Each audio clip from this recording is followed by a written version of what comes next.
పూర్తి వివరాలు చూసే ముందు మా ఛానల్ ని సబ్స్క్రైబ్ చేయడం మర్చిపోకండి. శ్రీ గురుభ్యో నమః. శ్రీ మహాసరస్వత్యై నమః. ఓం నమః శివాయ. Narayana Shastri astrology official channel వీక్షిస్తున్నటువంటి ప్రేక్షక మహాశీలకు స్వాగతం, సుస్వాగతం. ఈరోజు మనము కుంభరాశి వారు ఎలాంటి పనులు చేయాలి, ఎలాంటి పనులు చేయకూడదు అనే విషయం మనం ఈ వీడియో ద్వారా తెలుసుకుందాం. ఈ వీడియో చూడడానికంటే ముందు ఇప్పటి వరకు ఈ ఛానల్ చూస్తూ సబ్స్క్రైబ్ చేసుకొని వారు లేదా మొదటిసారిగా చూస్తున్న వారు వెంటనే సబ్స్క్రైబ్ చేసుకోండి. తద్వారా మేము అందించే అన్ని వీడియోలు మీకు వెంటనే వచ్చి చేరతాయి. కుంభరాశి వారిని కనుక తీసుకున్నట్లయితే కుంభరాశికి అధిపతి శని.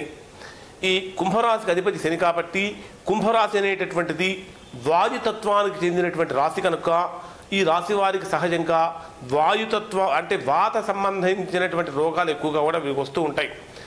ఈ రాశి వారు ఎప్పుడూ కూడా ఈ పశ్చిమము వాయువ్య దిశల్ని బాగా తొక్కి పెట్టాలి. అంటే ఆ దిశలు మొత్తము కూడా పూర్తిగా నిండే విధంగా చూసుకోవాలి, వాటిని ఎంటీగా పెట్టకూడదు. ఇక ఈ రాశిలో జన్మించినటువంటి వారు శనికి సంబంధించినటువంటివి, చంద్రుడికి సంబంధించినటువంటివి అంటే తెలుపు మరియు నలుపు రంగు వస్తువులను వీరు దానంగా తీసుకోకూడదు. ఈ రాశిలో జన్మించినటువంటి వారు తెలుపు రంగు వస్తువులను, నలుపు రంగు వస్తువులను కనుక దానంగా తీసుకున్నట్లయితే అది వీరి యొక్క అభివృద్ధికి ఆటంకంగా మారుతూ ఉంటుంది. ఈ రాశిలో జన్మించినటువంటి వారికి వీరు నివసించేటటువంటి గృహంలో కొద్దిగా అయినా సరే ఈశాన్య భాగం పెరిగి ఉండాలి. అలా ఈశాన్యం కనుక పెరిగి లేకపోతే వీరికి ఆ ఇంట్లో ఏమాత్రము కలిసి రాదు. ఎంత కష్టపడి సంపాదిస్తున్నప్పటికీ కూడా సంపాదించినటువంటి ధనమంతా కూడా వృధాగా తెలియకుండా ఖర్చు అయిపోతూ ఉంటుంది.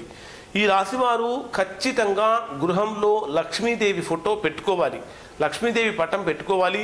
ప్రతిరోజు పొద్దున్నే నిద్రలేవగానే లక్ష్మీదేవికి నమస్కారం చేసుకొని నిద్రలేవాలి. బయటికి వెళ్ళేటప్పుడు కూడా లక్ష్మీదేవికి నమస్కారం చేసుకొని బయటికి వెళ్ళాలి. ఈ రాశిలో జన్మించినటువంటి వారు ఆగ్నేయ దిక్కును కూడా ఖాళీగా అట్టిపెట్టకూడదు. ఆ ఆగ్నేయ దిక్కులో గనక పూల మొక్కలను గనక పెంచినట్లయితే అది వీరికి విశేషమైనటువంటి మానసిక వృద్ధికి, మానసిక వికాసానికి కారణమవుతుంది. ఈ రాశిలో జన్మించినటువంటి వారు పొరపాటున కూడా మేనమామలతో గొడవలు పడటం అనేటటువంటిది మంచిది కాదు. మేనమామలతో కనుక గొడవలు పడినట్లయితే అది వీరికి విపరీతమైనటువంటి అనారోగ్య కారణం అవుతుంది. ఈ రాశిలో జన్మించినటువంటి వారు కనుక పిత్రార్జితంతో వ్యాపారం చేసినట్లయితే వీరికి బాగా కలిసి వస్తుంది. పిత్రార్జితం అంటే తండ్రి నుంచి వారసత్వంగా వచ్చినటువంటిది. దాని ద్వారా కనుక వ్యాపారం చేసినట్లయితే ఇది వీరికి బాగా కలిసి వస్తుంది. ఈ రాశిలో జన్మించినటువంటి వారు అసలు అవాయిడ్ చేయవలసినటువంటి వస్తువు ఏంటంటే గ్రీన్ కలర్, ఆకుపచ్చ రంగు వస్తువులను వీరు పూర్తిగా వదిలేసేయాలి. అదేవిధంగా ఈ కుంభరాశిలో జన్మించినటువంటి వారు పచ్చ ధరించడం కూడా పూర్తిగా వదిలేయాలి. కొంతమంది ఎమరాల్డ్ పెట్టుకుంటూ ఉంటారు. ఎమరాల్డ్ అంటే పచ్చ. ఆ ఎమరాల్డ్ కూడా వీరు పెట్టుకోకూడదు. ఒకవేళ ఎవరైనా సరే ఎమరాల్డ్ కనుక పెట్టుకొని ఉన్నట్లయితే ఆ రోజు నుంచి వీరి యొక్క మానసిక ప్రవర్తన చాలా చికాకుగా మారిపోయి ఉంటుంది. ఇక ఈ రాశివారు ప్రతిరోజు కూడా హనుమంతుడి యొక్క జపము, హనుమంతుడి యొక్క నామస్మరణ, హనుమంతుడి యొక్క స్తోత్రాలను కనుక పఠిస్తూ పారాయణం కనుక చేస్తూ ఉన్నట్లయితే అది విశేషమైనటువంటి మేలు చేస్తూ ఉంటాయి. ఈ రాశివారు సహజంగా ఇప్పుడు మనకి ఇంటి పైన భాగంలో కనుక తీసుకుంటే దక్షిణ వైపులో నీళ్ళ ట్యాంక్ పెట్టుకుంటాం.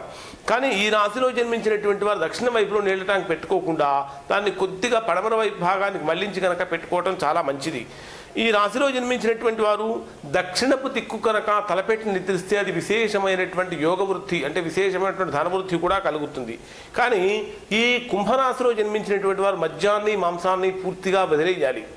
వీలైతే వీరు ఈ రాశిలో జన్మించినటువంటి వారు నూనె కనుక దానం చేస్తూ ఉన్నట్లయితే అది వీరికి కొద్దిగా యోగదాయకంగా మారుతుంది. ఇవి కుంభరాశి వారు చేయవలసినవి, చేయకూడని పనులు. ఈ వీడియో కనుక మీకు నచ్చినట్లయితే ఈ సింబల్ మీద టచ్ చేసి లైక్ చేయండి. మరిన్ని వీడియోల కోసం Narayana Shastri astrology official channel subscribe చేసుకోండి. మీ బంధువులకి, మిత్రులకి అందరికీ కూడా ఈ వీడియోలు షేర్ చేయండి. వారిని కూడా సబ్స్క్రైబ్ చేసుకుని షేర్ చేయమని చెప్పండి. సబ్స్క్రైబ్ చేసిన వెంటనే బెల్ సింబల్ కనిపిస్తుంది, ఈ బెల్ సింబల్ కూడా టచ్ చేయండి. నారాయణ శాస్త్రి ఆస్ట్రాలజీ అఫీషియల్ చేస్తున్నటువంటి ఈ ధర్మయజ్ఞంలో సబ్స్క్రైబ్ చేసుకుని మీరు కూడా భాగస్వాములు కండి.